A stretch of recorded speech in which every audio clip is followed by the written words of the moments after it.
Utisci su fenomenalni, ja sam oduševljen, ja sam prvi put ovdje u Kumanovu, oduševljen sam i salom i uslovima i apsolutno svime, publikom naročito.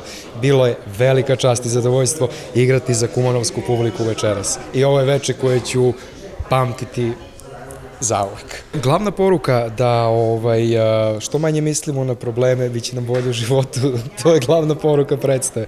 Samo pozitivno razmišljanje i to je to. O predstavi generalno režirao Siniša Evtimov, mi smo zaista uživali s njim, tu je jedan sjajan, pre svega čovek, onda i reditelj, tako da i mislim da je to i nus proizvod svega toga ova predstava i ja se zaista nadam da je publika uživala koliko mi večeras.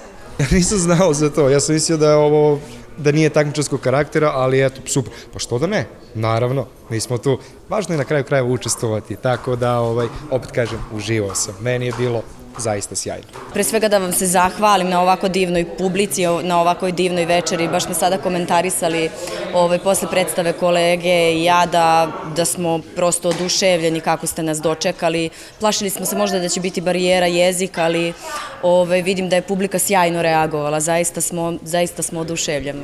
Glavna poruka ove predstave je? Da nismo ludi. Možda sam ja luda, možda i nisam, možda je neko drugi lud, šalim se.